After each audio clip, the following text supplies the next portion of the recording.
자, 오늘은 히브리서 6장 1절부터 20절에 나와 있는 말씀을 전체적으로 다 다루도록 하겠습니다. 지난 시간에 저희가 1절부터 시작해서 11절, 12절에 있는 말씀까지 일단 전체적인 내용을 이제 살펴봤습니다. 자, 지금 사도 바울이 히브리서 이제 5장에서 예수님께서 지금 하늘에서 우리를 위해 대제사장으로 중보하신다는 그 귀중한 교리를 지금 히브리 성도들에게 이야기를 하고 있는데, 이야기를 하다가 보니까 과연 이 사람들이 이걸 깨달을 수 있는 그런 능력이 있는가 없는가, 그게 의심이 들기 시작한 거예요. 그렇죠? 그래서 이제 히브리서 5장 12절에서 14절에 영적으로 너희가 너무 어려서 내가 지금 이야기하는 이걸 너희가 깨달을 수 있을지 정말 의문이 된다. 시간적으로 봐선 너희가 남들을 가르치는 교사가 돼야 될 텐데 아직도 젖을 쪽쪽 빠는 아기로 남아있으니 이 상태를 벗어나야 되지 않겠냐. 그 얘기한 다음에 6장으로 넘어가서 이제 우리가 구원의 기초 교리, 회개하는 것, 다가올 심판에 대한 거, 이런 기초 교리들은 이제 그만두고 이제 버려두고 완전함으로 나아가야 되지 않겠냐. 성숙해야 되지 않겠냐. 어머니 뱃속에서 이제 나왔는데 계속 애기처럼 그냥 안강대고 그것만 있으면 되겠냐. 젖을 먹고 자라서 이 어머니를 기쁘게 하고 아버지를 기쁘게 하는 그런 이 장성한 사람이 되어야 되는 것처럼 예수님의 말씀으로 다시 태어나서 이제 아기를 벗어나야 되지 않냐. 그 얘기를 하면서 사도 바울이 3절에 하나님께서 허락하시면 우리가 이것을 할 수 있다, 그렇게 이야기를 하는 겁니다. 그렇죠? 하나님이 허락하시면 우리가 성장할 수 있다는 거예요. 저희가 그 말씀 여러분에게 드리고 싶습니다. 저도 마찬가지고 하나님이 함께 하시면 저와 여러분이 성장할 수 있음을 믿어야 됩니다. 하나님의 말씀이 그렇게 이야기하니까요. 그러니까 저도 성장하고 여러분도 성장하고, 그래서 우리 사랑침례교회에 나오는 모든 성도들, 또 인터넷이나 미디어 다른 선교를 통해서 우리 말씀을 듣는 모든 성도들이 하나님이 함께 하시면 우리가 이제 구원의 초보교를 이제 떠나서 성숙함으로 완전함으로 나아갈 수 있다. 이런 확신을 가지고 하나님의 말씀을 탐구하고 하나님을 사모하면 하나님께서 그 일을 이루어 주실 줄로 믿습니다. 자, 그 다음에 이제 4절에서 이제 6절은 보통 이제 난해 구절로 이렇게 이야기가 되는 그런 말씀입니다. 그래서 4절에서 이제 6절에 있는 그 말씀은 앞뒤 문맥을 이제 가서 보시면은 6절, 영어로 갔으면 if they shall fall away 이렇게 되면서 그들이 떨어져 나간다면, 그래서 지금 가정법을 지금 사용을 하면서 사도 바울이 충격요법으로 이 사람들을 일깨우려고 하는 그런 내용을 우리가 살펴볼 수 있다, 그렇게 이야기했습니다. 그래서 지금 유대인 이 성도들이 여러 가지 주변 환경으로 인해서 소위 얘기하는 복지부동이야, 아무리 얘기를 해도 듣지 않는 그런 상태에 지금 빠져 있으니까 도저히 이대로는 안 되겠구나, 그렇게 이야기하면서 사도 바울이 구원받은 자들이 떨어져 나간다면 그들을 다시 새롭게 하여 회개에 이르게 하는 게 불가능하다 라고 하는 그런 가정법으로 무언가를 지금 표현하고 있는 내용을 제가 말씀을 드렸습니다. 여러분, 가정법은 뭐냐? 우리가 이제 영어 배우고 또 국어 배울 때 다 아시겠지만 말하는 사람의 간절한 의도가 결코 이루어질 수 없는 어떤 비현실적인 가정을 통해서 극적으로 표현되는 그런 서법이에요. 그렇죠? 아유, 내가 그 자리에 그날 있었으면 이렇게 했을 텐데. 그렇죠? 이거 이루어집니까? 안 이루어지거든요. 절대 이루어지지 않는 거예요. 그렇게 되었으면 좋겠다라는 거를 가정을 하는 거죠. 그러니까 지금 여기 가정법을 써서 그들이 떨어져 나간다면 그건 무슨 얘기예요? 떨어져 나갈 수 없다는 거예요, 실질적으로는. 여러분, 가정법이라는 게 그런 거예요. 현실적으로는 절대 일어날 수 없는 거거든요. 현실적으로. 그래서 정말로 그런 일이 일어난다면 어떻게 돼요? 회개에 이르게 하는 게 불가능한 겁니다. 왜 그래요? 대놓고 예수님을 새로이 십자가에 못 박고 예수님을 멸시하는 거기 때문에 그런 일이 일어날 수 없다는 겁니다. 다시 말씀드리면 4절에 있는 말씀, 한 번 빛을 받고 하늘의 선물을 맛보고 성령님께 참여한 자가 되고 하나님의 선한 말씀과 오는 세상의 권능을 맛본 자들이 구원받은 자들이, 그런 뜻입니다. 만일 떨어져 나간다면 다시 그들을 새롭게 회개에 이르게 함이 불가능하다. 왜 불가능해요?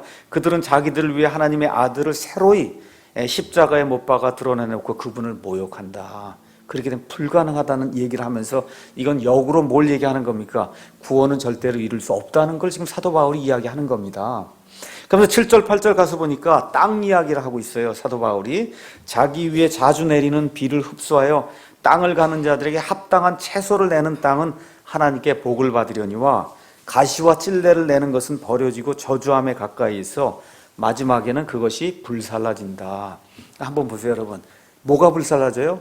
땅이 불살라지는 거예요. 근데 여러분, 땅이 불살라진다고 땅이 없어집니까? 땅 없어져요? 안 없어져. 땅은 그대로 남고 뭐만 없어져요? 그 위에 있던 채소나 나무나 이런 것들, 열매 맺지 못하는 것들만 없어지지 땅은 없어지지 않는다는 겁니다. 그러니까 지금 뭘 얘기하는 거예요? 땅이라는 게 우리의 구원이거든요. 예, 구원이라고 하는 그 기초 위에서 뭘 해야 돼요? 우리가 선한 행위의 그런 열매를 맺어야 되는데 이게 없게 되면 그러면 고린도전서 3장 11절에서 15절에 나와 있는 것처럼 예수님이라고 하는 그 기초 위에 각 사람이 일을 한다는 거예요. 근데 마지막 날에 그 일이 어떤 종류의 일인지 심판하는 날이 있는데 뭘로 심판한다고요? 불로 심판한다는 겁니다. 그 불로 심판할 때 나뭇잎이나 지푸라기나 이런 걸로 일을 해놓으면 그게 다 타버린다는 거죠. 그리고 보석으로 지은 그와 같은 일만 남는다. 근데 그게 타버려도 그 사람은 어떻게 된다 그래요? 구원은 받는데 불에 의해 받는 것처럼 새까맣게 그걸 넣어도 구원은 받는다, 그 얘기를 하는 거거든요. 지금 여기도 마찬가지예요. 땅이 불살름을 당해도 그래도 뭐는 남아있어요? 땅 자체는 남아있고 뭐만 없어져요? 거기에 위에 있던 열매 맺지 못하던 그와 같은 가지라든지 채소라든지 지푸라기라든지 나무라든지 이런 것만 이제 이런 것만 이제 불타서 없어지는 거죠. 사도 바울이 지금 그 얘기를 하는 거예요. 그래서 그 얘기가 끝난 다음에 뭘 얘기하는 거냐? 가장 중요한 말씀이 9절에 있다고 얘기했습니다. 그러나, 그렇죠? 그러나 사랑하는 자들아, 비록 우리가 이같이 말하지만 너희에 관한 더 좋은 것들과 구원에 동반되는 것들이 있음을 우리는 확신하노라. 내가 가정법을 사용해서 일어날 수 없는 그런 일들, 이걸 가지고 너희에게 자극을 주기 위해서 심한 말을 내가 했다. 이게 열매를 아예 못 맞으면 그럼 아예 불사람을 당하고 이런 심한 말을 내가 했다는 거예요. 근데 9절, 그러나 사랑하는 자들아. 그렇죠. 그러나가 나오고 뭐예요? 역접이잖아요. 완전히 반대 얘기를 하는 거잖아요. 그러나 사랑하는 자들아, 비록 우리가 이같이 말을 하지만, 말은 내가 이렇게 심하게 말은 하지만 너희에게는 뭐가 있다는 거야? 더 너희에 관한 더 좋은 것들과 구원에 동반되는 것들이 있음을 우리는 확신한다는 거예요. 여러분, 구원에 동반이 된다는 건 구원은 있으니까 구원에 동반되는 게 있는 거죠. 맞습니까? 구원은 이미 있기 때문에 구원에 동반되는 게 있지, 구원이 없으면 어떻게 구원에 동반되는 게 있을 수가 있어요. 그래서 지금 이 구절에서는 선한 행위의 그 열매에 대해서 지금 이야기한다는 것을 우리가 이제 알 수가 있습니다. 그래서 성경 말씀 에베소서 2장에 가서 보시면은 구원과 구원받은 자들의 그 행위에 대한 그 내용이 잘 설명이 되어 있습니다.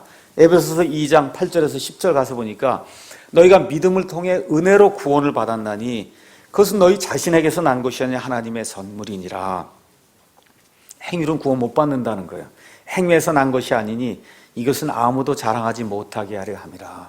그러니까 구원받기 전에 아무리 자기 노력을 해도 행위로는 구원 못 받는다. 하나님의 은혜로 예수님의 보혈의 공로로 거저 값없이 얻는다. 그런데 그 다음 구절에 가서 보니까 우리는 그분의 작품이요, 하나님, 여기 가서 워크맨십이랬어요. 하나님이 일해서 만들어 놓은 자들이다, 그런 얘기입니다. 그리스도 예수님 안에서 선한 행위를 하도록 창조된 자들이니라. 그러니까 구원받기 전에 저와 여러분이 행하는 그런 선한 행위는 우리의 구원에 일조하지 않는다는 거예요. 근데 구원받은 이후에는 저와 여러분이 왜 구원받았냐? 선한 행위를 하기 위해서 구원받았다는 겁니다. 그렇죠? 그러니까 구원받을 때는 행위가 아무 상관이 없지만 구원받은 이후에는 반드시 구원받은 사람으로서 선한 행위를 내야 된다는 거죠. 하나님께서 그 선한 행위를 어떻게 해서 미리 정해 놓으셨다는 거예요. 세상이 시작되기 전에 구원받는 자들이 이와 같은 선한 행위를 해야 된다는 미리 정하신 것은 우리가 그 행위 가운데서 걷게 하려 하십니다. 그래서 구원받은 사람이라고 하면 그 선한 행위가 크든 적든 간에 반드시 나타나게 돼 있다는 겁니다. 그래서 지금 여기 사도 바울이 얘기하는 게 뭐예요?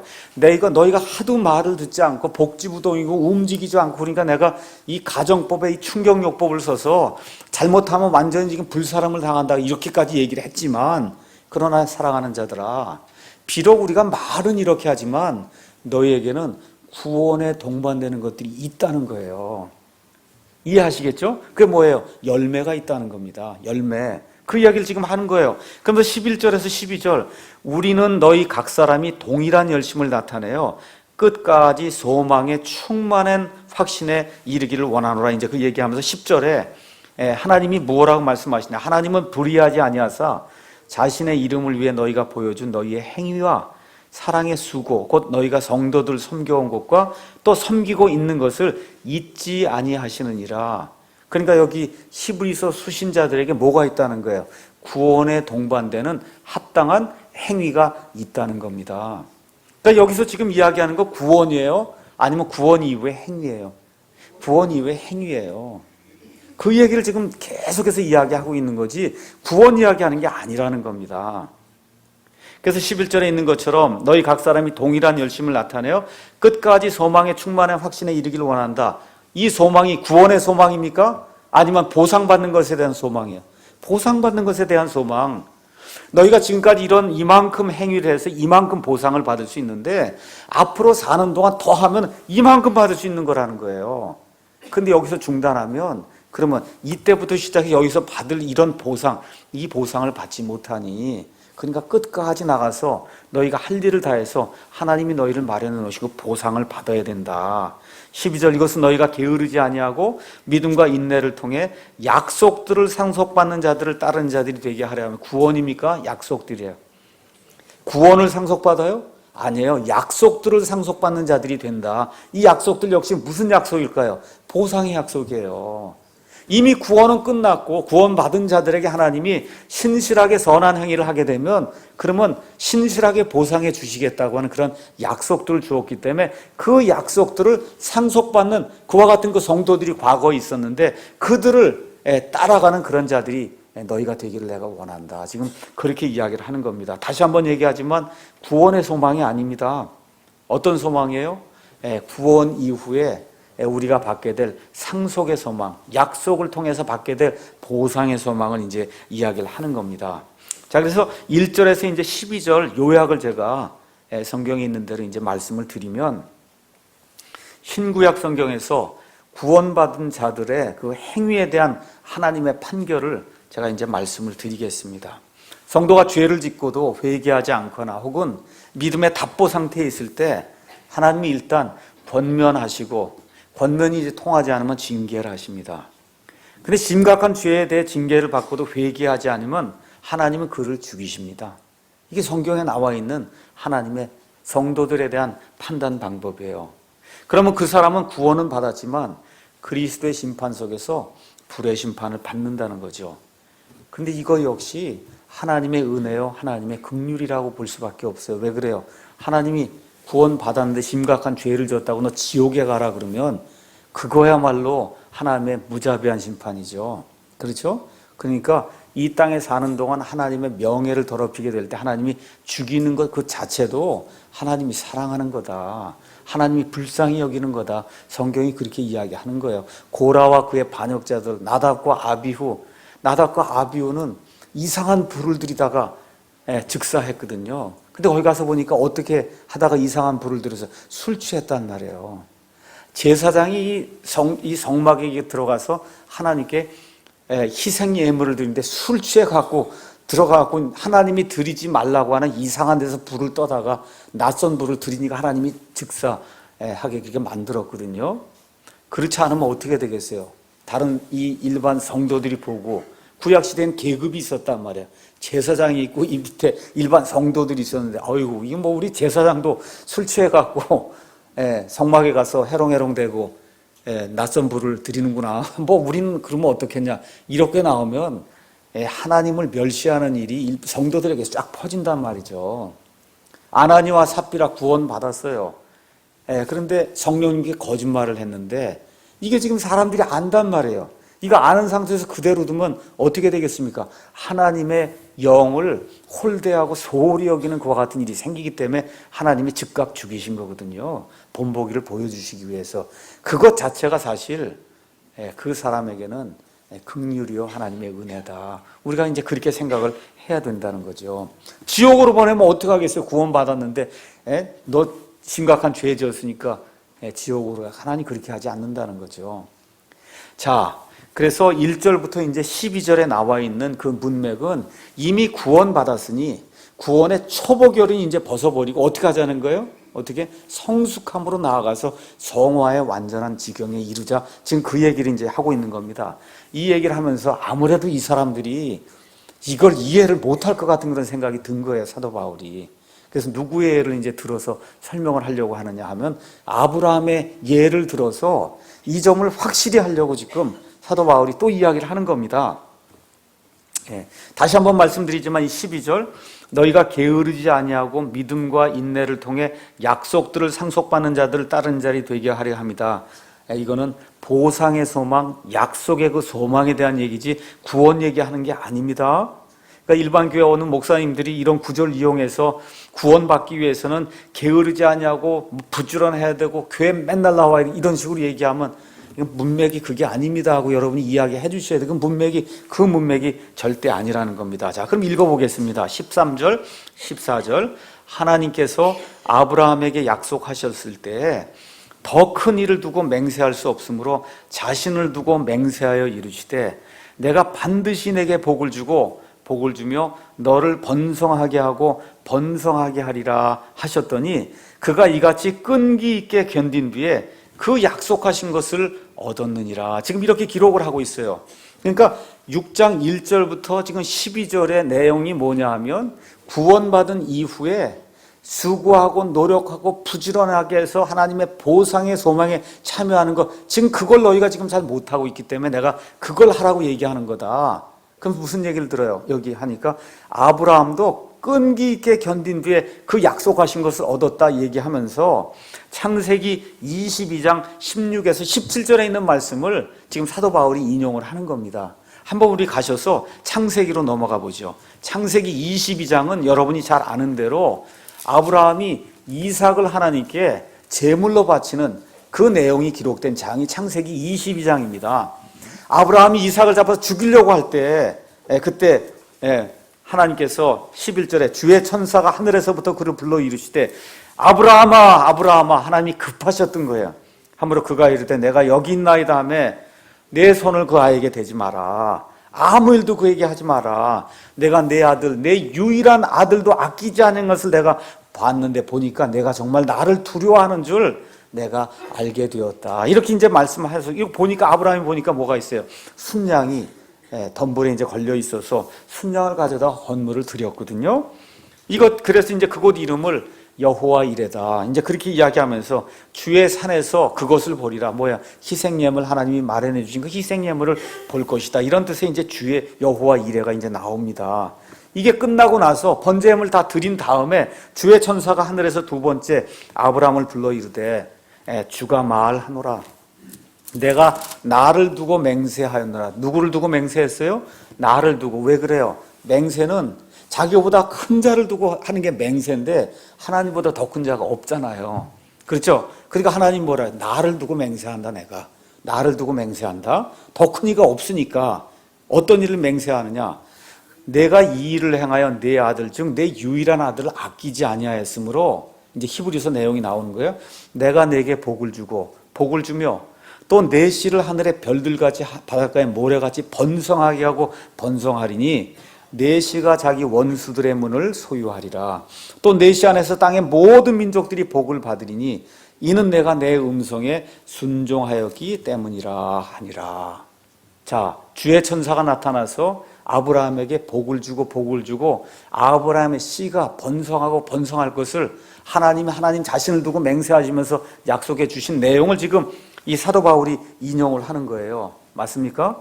자, 그러면 창세기 22장 16에서 그 17절 우리가 읽은 거는 자, 내가 열심을 다했으니까 너 구원받는다. 지금 그 얘기하는 겁니까?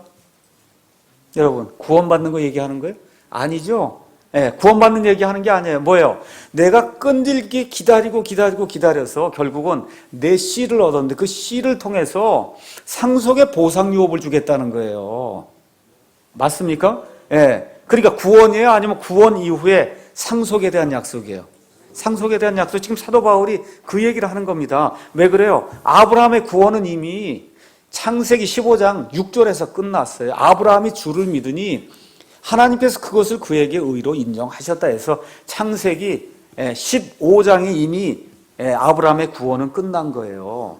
그 창세기 22장 16에서 17절, 여기 히브리서 9장 13절에서 14절에 사도 바울이 인용한 그 말씀은 아브라함이 끝까지 견디면 구원받는다, 그거 얘기하는 게 아니라 아브라함이 끈질기게 견딘 그 이후에 하나님께서 그의 씨를 번성하게 하시고 그의 씨에게 복을 주셔서 그의 씨가 무궁하게 번성하게 된다고 하는 그와 같은 약속입니다. 다시 말씀드려서 보상에 대한 거예요. 보상. 그렇죠? 예. 그래서 이 상속의 약속은 아브라함의 신실함에 달려있지 않고 하나님의 신실함에 달려있다. 지금 그렇게 이야기하는 겁니다. 그래서 그가 이같이 끈기 있게 견딘데 이걸 자꾸 구원받기 위해서 끈기 있게 견뎠구나 이렇게 생각하면 안 돼요. 구원은 이미 이 말씀이 주어지기 25년 전에 구원받았다니까요. 이미. 예. 다시 말씀드려, 아브라함은 끈질기게 견딘 뒤에 구원받은 것이 아니고 하나님이 약속하신 대로 자손들이 번성하는 복을 받은 거예요. 그러니까 그 행위에 따른, 이삭을 잡아 죽이려고까지 한 그 행위에 따른 복을 받은 거지 끈질기게 견딘 이후에 구원을 받은 게 아니라는 겁니다. 예. 자, 아브라함의 역사를 한번 가서 보니까 창세기 12장 1절에서 3절, 하나님이 갈대아 우르에서 아브라함을 불러내는 그런 내용이 거기에 기록이 되어 있어요. 그러면서 아브라함에게 내 씨를 내가 번성하게 했다, 하나님이 말씀해 주셨어요. 그래서 아버지와 함께 갈대아 우르를 떠나서 저기 터키 지방에 있는 하란에 갔다가 아버지가 이제 죽고 나서 하란에서 지금 가나안 땅에 들어올 때 그때 나이가 75세다 그랬습니다. 75세. 아브라함이 얼마를 참았냐? 75세. 그래서 하나님이 그때 어떤 약속을 주세요? 저기 나가서 하늘의 별들을 봐라. 내 씨가 하늘의 별들같이 되겠다. 아브라함이 지금 자식도 없고 아무것도 없는데 하나님 말씀하셨으니까 그대로 될 줄로 내가 믿습니다 하고 믿음 고백을 창세기 15장에 이제 하게 되거든요. 그래서 약 75세경에 아브라함이 이제 구원을 받은 거예요. 구원을 받았는데 하나님이 이제 약속된 씨를 줘야 되는데 씨가 안 생기지 않습니까? 10년을 기다려도 씨가 안 생기는 거예요. 아들이 안 생기는 겁니다. 그러니까 어떻게 해요? 사례가, 이거 아무리 봐도 나를 통해서 씨를 주는 건 아닌가 보니 당신 내 하녀를 취해서 그 하녀를 통해서 씨를 얻도록 하시오. 그렇게 얘기해서 아브라함이 못 이기는 척하고 자기 아내의 그 조언을 따라서 그래서 씨를 얻었습니다. 그 씨가 누구예요? 이스마엘이에요. 이스마엘. 그래서 자그만치 얼마를 기다렸냐? 24년을 기다렸는데 24년 지나서 99세가 되니까 하나님이 아니다, 저 씨는 내 씨가 아니다. 그럼 뭐라 그래요? 생명의 딸을 따라 내가 이맘때에 오면 사라가 그때 내게 아들을 낳는다. 사라 지금 나이가 89세예요. 아브라함이 지금 99세예요. 지금 99세까지 지금 24년을 기다려도 안 되는데 100세가 되니까 정말 사라가 아들을 낳은 겁니다. 사라가 아들을 낳았어요. 그 아들 낳은 내용이 그 안에 이제 기록이. 그러니까 얼마를 기다렸냐? 25년. 구원받은 이후에 25년을 끈질기게 기다린 겁니다. 끈질기게. 그렇게 해서 누구를 낳았어요? 이삭을 낳았단 말이에요. 근데 하나님 뭐라 그래요? 이삭 안에서 내 씨가 부름을 받으리다. 이스마엘이 다 소용없다는 겁니다. 오직 이삭만 내가 인정하는 그런 아들이다. 자, 그런데 아브라함이 하늘의 별들같이 자기 자손이 생기는 걸 봤습니까? 못 봤습니까? 자기 시대. 못 봤어요. 자기 시대 아들은 누구 하나예요? 이삭 하나예요. 근데 하나님이 뭐라고 말씀하세요? 요한복음 8장 56절에 너희 아버지, 유대인들을 향해서 너희 아버지, 너희 조상 아브라함이 그리스도의 날 보기를 기뻐하고 기다리다가 그 날을 봤다는 겁니다. 8장 56절. 다시 말씀드려서 아브라함은 끈질기게 기다려서 25년을 기다려서 이삭을 하나뿐이 못 낳았는데 아브라함이 뭐를 봤다는 거예요? 멀리 예수님께서, 이 메시아 예수님이 오게 될 때 그 아브라함의 자손, 육적인 자손 유대인들이 번성하는 것과 또 예수님을 통해서 아브라함의 영적 자손들이 태어나서 수많은 사람들이 구원받는 그 날을 보기를 바라고 기뻐하다가 그 날을 봤다고 예수님이 말씀해 주시는 겁니다. 그만큼 아브라함이 끈질기게 기다렸다는 거예요. 그 끈질기게 기다리는 것 가운데 어떤 일이 있었어요? 심지어 어때요? 아들을 죽이라고 하니까 아브라함이 될 줄로 믿고 죽는 지경까지 거기까지 갔다는 겁니다. 그 정도로 끈질기게 기다려서 뭐를 받다는 거예요? 상속의 보상을 받았다는 겁니다. 여러분, 구원 얘기하는 거예요? 아니면 구원받은 이후에 끈질기게 기다리고 수고하고 애쓰고 노력하는 가운데 보상을 받았다는 거예요? 보상받았다는 얘기예요. 그러니까 히브리서 6장에 나와 있는 건 전체적으로 보상, 구원받은 이후에 행위의 열매를 하나님께 드리게 될 때 하나님이 보상해 주는 것, 그 보상을 받기 위해서는 12절 가서 보여. 게으르지 아니하고, 게으르면 보상을 못 받아요. 맞습니까? 인내를 통해, 인내하지 않으면 못 받는다는 겁니다.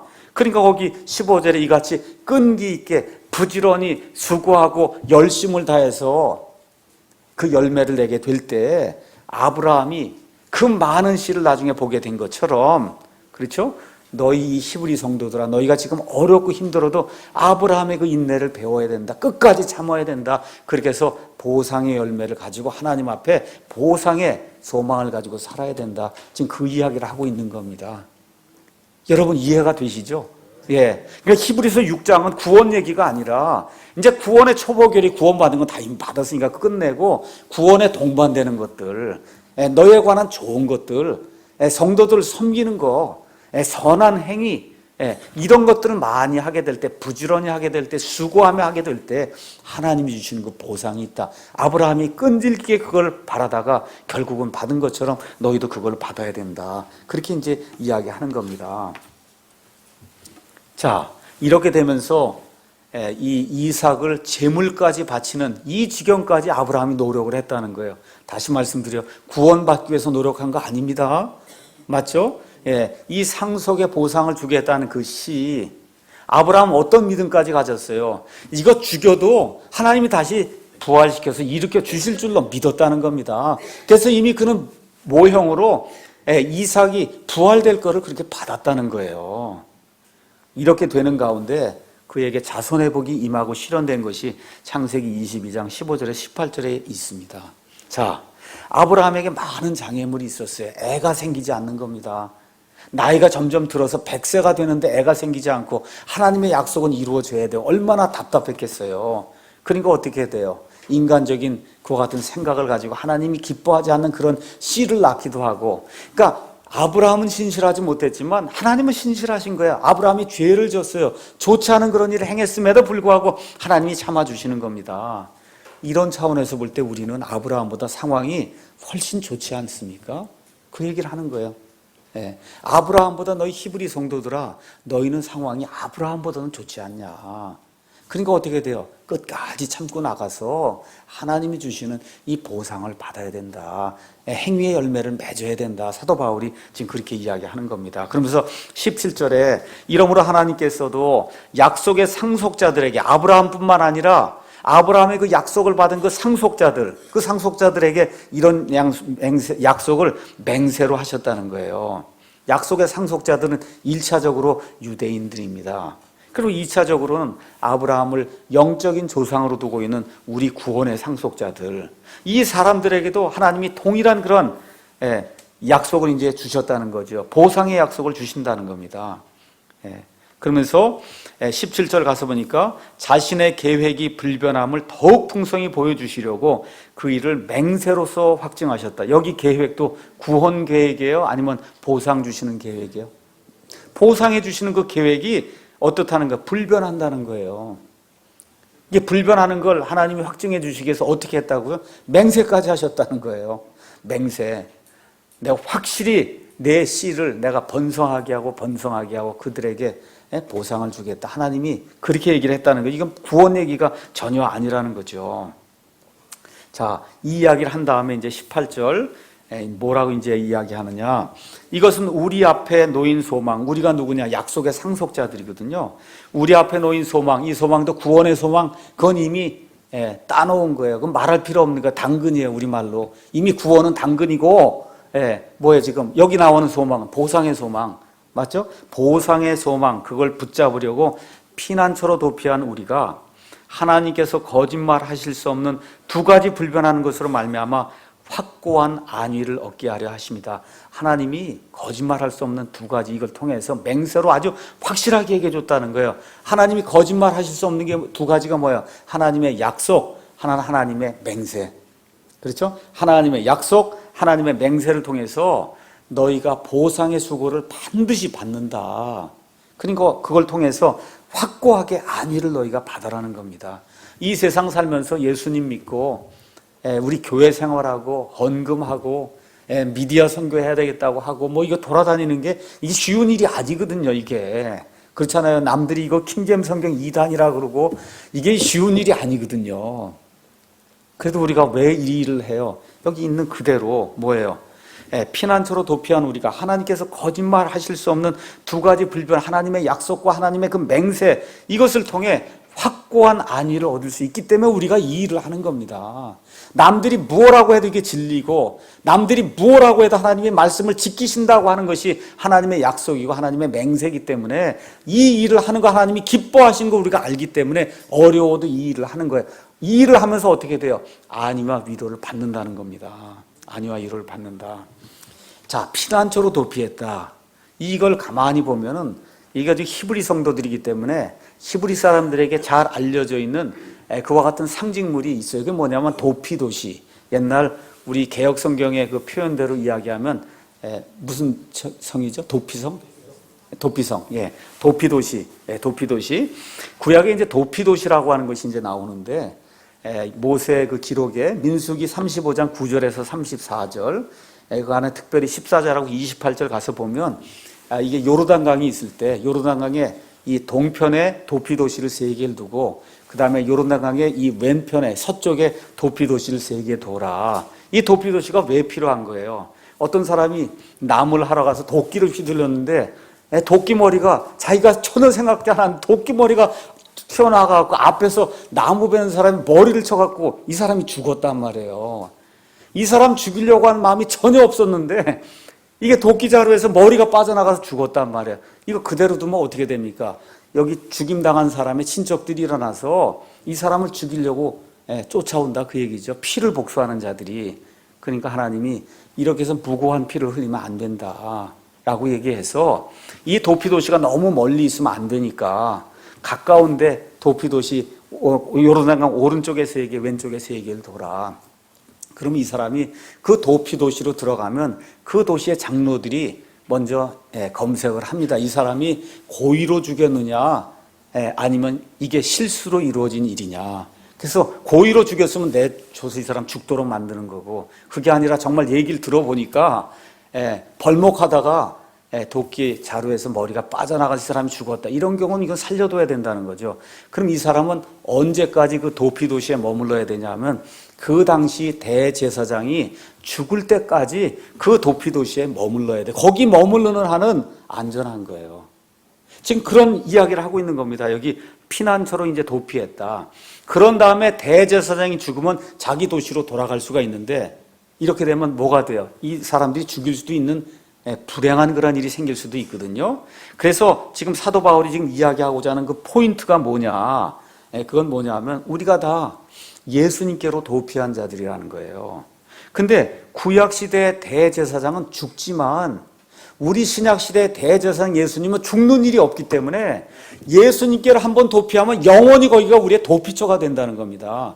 그러니까 구약시대의 도피도시는 일시적인 도피도시예요. 대제사장이 죽을 때까지만 거기 있는 건데 우리의 대제사장은 영원히 거한다는 거예요. 히브리서 7장 23절에서 25절 가서 보니까 뭐라고 기록되어 있냐. 그들이 참으로 다수의 제사장이었던 것은 구약시대에 대제사장이 많았단 말이에요. 왜 대제사장이 많았냐. 죽음으로 인해 그들이 항상 있지 못하였기 때문이다.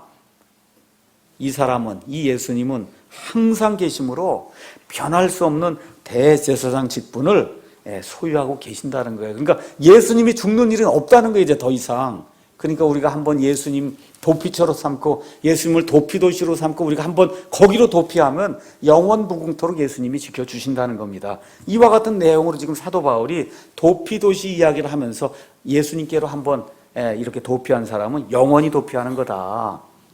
그래서 우리 앞에 놓인 소망은 보상의 소망, 뭐 구원은 아까 제가 말씀드렸듯이 그건 이미 따놓은 거고, 이미 예수님 안에 들어가 있으니 구원은 따놓은 거고, 이 보상의 소망 역시 도피도시로 들어가면 그 사람이 안전한 것처럼 우리의 이 보상의 소망 역시 예수님 안에서 완전하다. 이제 그렇게 이야기를 하면서 19절에서 이제 20절, 우리에게 있는 이 소망 역시 보상의 소망입니다.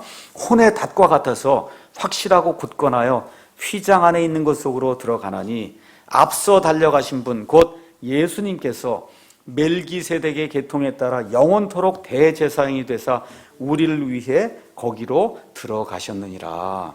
이 보상의 소망은 혼의 닷과 같다는 거예요. 다시 한번 말씀드립니다. 이미 구원은 받은 거예요. 구원받은 이후에 우리가 수고하고 열심을 다해서 하나님을 섬길 때 하나님 주신 그 보상은 혼의 닷과 같다는 거예요. 여러분, 저 인천 앞바다에 가면 배가 많아요. 또 인천 앞바다 저기 인천대교 앞에 보면 배가 많이 있습니다. 그대로 두면 배가 왔다 갔다 해서 안 되거든요. 어떻게 해요? 밑에다가 닻을 내려서 배가 움직이지 못하도록 그렇게 이제 정박을 시켜놨습니다. 그러니까 닻은 움직이지 못하도록 확실하게 거기 서 있도록 만드는 게 그게 닻입니다. 그런데 이 세상의 닻은 다 어디로 내려요? 이 밑으로 내리는 거예요. 근데 우리의 닻은 저 하늘을 향해 서 있다는 거예요. 그렇죠? 우리의 닻은 예수님께 서 있다는 거예요. 그 다음에 이 세상에 있는 닻은 움직이지 못하도록 하는 게 이 세상의 닻입니다. 근데 지금 여기 우리가 가지고 있는 이 영혼의 닷은 어떻게 앞으로 전진해서 나가면서 열매를 맺도록 하는 그와 같은 닷이다. 그렇게 이야기하는 거예요. 이 얘기를 하면서 우리 예수님이 우리보다 먼저 휘장 안으로 달려 들어가셨다. 영어로 forerunner다 이렇게 그렇게 기록을 했는데 우리보다 앞서 달려갔다는 게 무슨 얘기예요? 앞으로 달려올 자들이 많이 있다는 거예요. 그걸 미리 보여주시기 위해서 예수님이 휘장 안으로 이미 들어가셨다는 겁니다. 왜? 우리를 위해서. 그래서 예수님을 따라서 우리도 그 안으로 들어갈 수 있다는 거죠. 자, 그럼 한번 여러분 구약하고 한번 비교해 보겠어요. 휘장 안으로 들어가는 거 구약 시대에 누구만 들어갔어요? 대제사장만 일반 제사장 들어가지 못하고 대제사장만 들어갔단 말이에요. 그런데 예수님 거기 들어갔을 뿐만 아니라 누구도 들어간다는 거예요. 우리도 들어간다는 거예요. 우리도. 그러니까 구약시대 성도들하고 신약시대 성도들은 완전히 이게 클래스가 다른 거다. 지금 그 얘기를 하는 겁니다. 그래서 우리에게는 이 소망은 손의 닭과 같아서 확실하고 굳건하여 휘장 안에 있는 것 속으로 달려 들어간다는 거죠. 그래서 그 안에 먼저 누가 들어가셨냐? 앞서 달려가신 분 예수님이 들어가셨다. 그래서 구약의 대제사장은 자기만 홀로 1년에 한 차례 들어갈 수 있었어요. 근데 지금 우리는 어떻게 해요? 예수님을 힘입어서 그 휘장 안에 얼마든지 은혜의 왕좌 앞에 들어갈 수 있는 그런 사람이 됐다는 겁니다. 그래서 히브리서를 요약하면 두 가지 말을 써서 이제 요약을 할 수가 있습니다. 여기 6장 19절 휘장 안으로 들어갔다는 거예요. 예수님이 휘장 안으로 들어갔다 이런 말이 있습니다. 그래서 우리가 예수님처럼 그분의 은혜의 왕좌 앞에 담대히 나가서 우리가 마땅히 구할 바 도움받을 것을 받을 수 있다고 히브리서 4장 15절에서 16절 우리에게 계신 대제사장은 우리의 연약함의 감정을 몸소 느끼지 못하시는 분이 아니요 모든 점에서 우리와 똑같이 시험을 받으셔서 죄는 없으신 분이시니라. 그러므로 우리가 긍휼을 얻고 필요한 때에 도우시는 은혜를 얻기 위해 은혜의 왕좌로 담대히 나아갈 것이다. 왜 그래요? 예수님이 들어갔기 때문에 우리도 들어갈 수 있다는 겁니다. 우리도 들어갈 수 있다. 자, 그러면 이 휘장 안에 들어간 사람들은 또 예수님처럼 어떤 일도 해야 되냐? 히브리서 13장 13절 가서 보시면 예수님이 십자가를 지실 때 예수님이 십자가를 지고 진영 밖으로 나가셔서 멸시와 천대를 당하셨다는 거예요. 그러니까 우리가 휘장 안으로 예수님과 함께 들어갔으면 예수님과 마찬가지로 진영 밖으로 나가서 멸시와 천대를 당하는 것도 기쁘게 여겨야 된다는 겁니다. 그러니까 하나는 휘장 안으로 하나는 진영 밖으로 두 가지가 예수님이 하신 일이근데 우리 성도들도 그와 같은 일을 하며 살아야 된다. 사도 바울이 이제 그렇게 이야기를 해주는 겁니다. 자, 그러면 6장 말씀을 요약을 하겠습니다. 6장. 첫째, 성도는 반드시 완전함으로 나아가야 된다는 거예요. 구원받은 이후에 초보 원리들은 이제 접어두고 이제는 완전함으로 나아가야 된다는 겁니다. 근데 하나님이 함께 하시면 그것을 할 수 있어요, 없어요? 할 수 있습니다. 히브리 성도들도 할 수 있고 우리도 할 수 있어요, 없어요? 할 수 있다는 거예요. 그렇지 않고 믿음의 답보 상태에 계속 머물러 있거나 심각한 죄를 지으면 하나님의 징계가 임하고 심지어 하나님이 죽일 수도 있다는 겁니다. 이렇게 되면 어떤 일이 생겨요? 보상의 손실을 당할 수 있다는 거죠. 보상의 손실을 당할 수 있다. 그러나 이 히브리 성도들 이미 구원받았어요. 9절, 10절 가서 보니까 이미 구원받아서 구원에 동반되는 수고의 열매, 행위의 열매가 이미 있었기 때문에 이와 같은 일은 당하지 않는다고 사도 바울이 이제 이야기를 해주는 겁니다. 그러면서 아브라함의 이야기를 예로 드는 거예요. 아브라함이 끈질기게 25년을 견뎠지 않냐. 구원받기 위해서 견딘 것이 아니라 구원 이미 받은 이후에 그 약속의 씨를 주시겠다는 그 약속, 그걸 이루기 위해서 25년을 끈질기게 견디고 아들을 죽이는 데까지 그 이후에 어떻게 됐어요? 아들을 받은 이후에, 그렇죠? 100세에 받았단 말이야. 그 다음에 아들을 죽이는 이 대목 창세기 22장까지는 적어도 아마 이삭이 15살, 20살 정도 됐을 때 가지 않았겠어요? 그렇죠? 그러니까 그 약속을 이룰 때까지 25년 앞에 있고 이삭이 난 이후에도 15년, 20년 있었으면 적어도 40년을 끈질기게 기다렸다는 겁니다. 뭘 위해서? 보상의 약속을 받기 위해서, 상속을 받기 위해서. 그래서 아브라함처럼 끈질기게 끝까지 견디면 보상의 보답을 반드시 받게 돼 있다는 겁니다. 그래서 이 보상의 소망에 대해서는 하나님께서 거짓말하실 수 없는 두 가지 불변하는 것, 하나님의 약속과 하나님의 맹세를 통해 확증해 주셨다는 거예요. 이 소망, 이 보상의 소망, 이것은 소망의 닭과 같아서 확실하며 굳건하다. 근데 예수님께서 휘장 안으로 들어가셔서 대제사장으로서 중보 사역을 하고 계시며 지금 우리를 기다리고 계시고 우리가 장차 거기로 들어간다는 겁니다. 그렇죠? 그러면서 드디어 20절에 앞서 달려가신 분 곧 예수님께서 멜기세덱, 지금 이 얘기가 다 뭐 때문에 나온 거야? 멜기세덱 얘기하다가 이 사람들이 멜기세덱을 이해할 수 있을까 없을까 해서 나온 게 지금 6장이잖아요. 그렇죠? 그래서 이제는 사도 바울이 이걸 다 멈추고는 7장에 넘어가서 이 멜기세덱은 이 정도 얘기했으니까 니들이 좀 이해하지 않았겠느냐? 6장 다 얘기하고 나서 이제는 멜기세덱 얘기를 내가 좀 해야 되겠다고 7장으로 넘어가서 멜기세덱 이야기를 이제 하는 겁니다. 자, 그러면 보상을 받지 못하는 사람들이 이제 흔들려서 떨어져 나가는데 그 떨어져 나가는 그 과정을 몇 가지로 히브리서에 있는 대로 제가 여러분에게 말씀드리겠어요. 히브리서 2장 1절에서 4절. 첫째, 말씀에서 떠나기 시작한, 미끄러져서 떠나기 시작한다는 거예요. 떠나기 시작해요. 그러다 하면 어떤 과정을 밟느냐? 히브리서 3장 7절에서 4장 13절에 있는 말씀처럼 말씀을 의심하기 시작합니다. 의심하기 시작해요.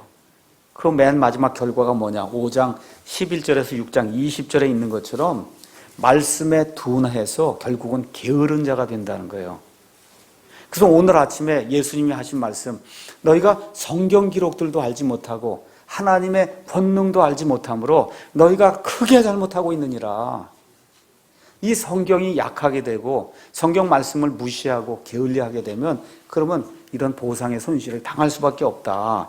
그럼 이걸 극복하려면 어떻게 된다는 거예요? 혼의 답. 그게 뭐예요? 우리에게 하나님이 끈질기게 이 아브라함을 통해서 보여주신 것처럼 하나님이 신실하게 우리와 함께 하심으로 끈질기게 인내하고 부지런하게 하나님을 섬기고 성도들을 섬기고 수고해야 된다. 이 보상의 약속이 혼의 닷과 같이 우리에게 주어져 있으니 이걸 굳게 붙들어야 된다고 지금 사도 바울이 이야기하는 겁니다.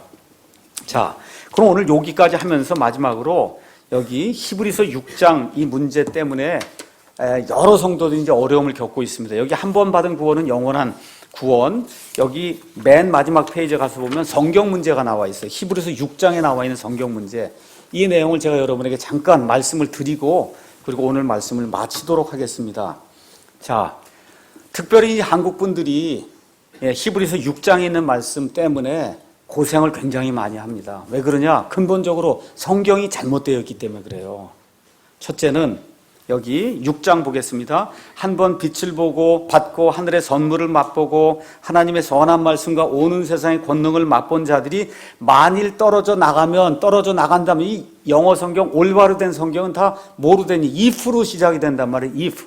가정법으로 시작이 돼요. 그러니까 생길 수 없는 그런 일이지만 가정한다 이렇게 시작이 되는데 개혁성경과 개혁성경의 모태가 된 아메리칸 스탠다드 버전, 아메리칸 스탠다드 버전의 최근판인 뉴 아메리칸 스탠다드 바이블은 가정법이 사용이 되지 않았어요. 개혁성경 아예 이 풀을 없애버리고 어떻게 이제 만들어 놓았냐 하면 하나님의 선한 말씀과 오는 세상의 권능을 맛본 자들, 그러면서 이 타락한 자들은 이렇게 기록을 해놓은 거예요. 그러니까 이미 타락해서 떠났다고 이렇게 이야기를 하기 때문에 가정법이 아니고 아예 이미 타락한 걸로 만들어 놓은 거예요. 성경이 이렇게 되니까 이 성경을 읽고는 그렇게 이해할 수밖에 없는 그런 문제가 생기는 겁니다. 그러니까 목사님들도 성경이 그렇게 돼 있으니까 떨어져 나가면이 아니라 타락한 자들이 이렇게 주어를 만들어 버렸기 때문에 어려움이 이제 생긴다는 겁니다. 그래서 이 성경이 제대로 번역이 돼야만 문제가 이제 생기지 않고요. 그 다음에 9절에도 가서 보면 그러나 이게 나와야 되는데 개혁성이 그러나가 없어요. 시작이 될 때. 없습니다. 그 다음에 제일 중요한 말씀이 비록 우리가 이같이 말하지만 너희에 관한 더 좋은 것들과 구원에 동반되는 것들이 있음을 우리는 확신한다. 너에게 구원의 열매가 있으면 우리 확신한다. 이 얘기가 돼 있는 거를 개혁성경은 뭐라고 번역했어요? 너희에게는 이보다 나은, 이게 뭔지 몰라요. 이보다 나은 게. 그 다음에 구원에 가까운 것을 우리는 확신하노라. 무슨 얘기예요? 히브리 사람들아, 너희는 아직 구원받지 못했고 너희가 구원에 가까이 있는 것만 우리가 확신한다. 이렇게 성경을 번역해 놨으니 이 성경을 가지고 그대로 믿고 하시면 어떻게 해요? 구원 잃어버리거나 아니면 구원은 한 번에 끝나는 게 아니라 어떻게 해요? 그냥 영원히 죽을 때까지 계속해서 과정을 통해서 이루어 나가는 걸로 착각할 수밖에 없도록 그렇게 번역을 그렇게 해 놓은 겁니다. 이렇게 되니까 문제가 이제 생기는 거죠. 우리는 너희가 구원에 가까이 있는 것을 확신한다니 이게 무슨 얘기예요? 그렇죠? 구원에 가깝다면 그들은 아직 구원받지 못한 거죠. 근데 구원받지 못한 자들이 행한 그 행위를 하나님이 기억하세요? 아닙니다. 전혀 하나님 그런 행위를 알지 못하거든요. 그러니까 이런 번역은 왜 나오게 되느냐? 로마 가톨릭 교회의 사본을 사용하기 때문에 이런 번역이 나오는 거예요. 여러분 잘 알고 있는 것처럼 이 베드로전서 2장 2절 가서 보시면 흠정역 성경은 새로 태어난 아기들로서 말씀의 순수한 젖을 사모하라. 이것은 너희가 그 젖으로 말미암아 성장하게 하려 함이라. 태어난 다음에 성장으로 돼 있는데 개역 성경은 갓난아이들 같이 순전하고 신령한 젖을 사모하라. 이는 이로 말미암아 너희로 구원에 이르도록 자라게 하려 함이라. 계속 나오는 게 뭐야? 구원에 이르도록 자라는 거지 구원은 못 받는 거예요. 지금 여기 히브리서 6장에 나와 있는 그 9절 말씀 똑같아요. 개역 성경은. 이게 왜 그렇습니까? 카톨릭 본문에서 나오기 때문에 이런 문제가 생기는 거예요. 그러니까 본문이 바뀌지 않는 한은 개역 성경이나 이 카톨릭 성경을 가지고는 한 번 구원받는 거 이게 아니라 어떻게 해요? 계속해서 구원을 이루어 나가는 그런 과정으로 생각해 볼 수가 없어요. 생각해 볼 수밖에 없는 겁니다. 이런 가운데 개역 성경에 또 유명한 구절이 빌립보서 2장 12절 거기 가서 보니까 그러므로 나의 사랑하는 자들아 너희가 나 있을 때뿐 아니라 더욱 지금 나 없을 때에도 항상 복종하여 두렵고 떨림으로 너희 구원을 이루라 이렇게 딱 마침표를 막아 놓으니 그렇죠? 지금 벌써 세 구절이나 그렇잖아요. 히브리서 6장 9절 그래요. 베드로전서 2장 2절 그래요. 거기다가 복종하고 두렵고 떨리는 마음으로 구원을 이루라고 이렇게 적어놨으니 구원이 한 번에 끝나는 과정이 아니고 평생 죽을 때까지 이루어 나가는 그런 과정으로 이해할 수밖에 없다 그 얘기입니다. 우리 흠정역서는 그게 아니라 뒷부분만 읽으면 지금 내가 없을 때에도 더욱더 순종하여 두려움과 떨림으로 너희 자신의 구원을 일하여 밖으로 드러내라는 거예요. 영어로 가서 보면 work out your own salvation 이렇게 돼 있어요. 여러분 work out 기업 요새 들어보시죠? 어떤 기업이 부도 맞으려고 그러면 어떻게 해요? 국가에서 이 기업은 work out 기업으로 지정을 해서 열심히 해서 제대로 할 걸 보여야 된다. 그게 work out 기업이에요. work out 기업이 되려면 기업이 없는 상태에서 work out 기업이 될 수 있어요? 아니면 있어야만 work out 기업이 됩니까? 있어야만 되는 거예요. 그러니까 work out your own salvation. 그러니까 구원이 있어야 구원받은 상태에서 선한 행위를 밖으로 행해서 드러낼 수 있는 거지. 구원이 없는데 어떻게 선한 행위를 밖으로 드러낼 수가 있어요. 그러니까 구원이 있는 그런 상태에서 너희의 그 선한 행위를 일해서 밖으로 드러내라고 그렇게 번역이 돼야지 그걸 구원을 두려움과 떨림으로 이루라 그러니 불난 집에 부채질하는 거잖아요 이게. 그래서 이런 방식으로 로마 가톨릭 교회 사본을 통해서 성경이 변개가 됐기 때문에 우리 한국의 많은 성도들이 지금도 두려움과 떨림으로 복종하는 가운데 구원을 이루기 위해서 애를 쓰는 겁니다. 다시 한번 요약 정리 말씀드리면 구원은 태어나는 거예요. 뱃속에서 태어나는 거. 이거는 한 번 태어나는 거예요.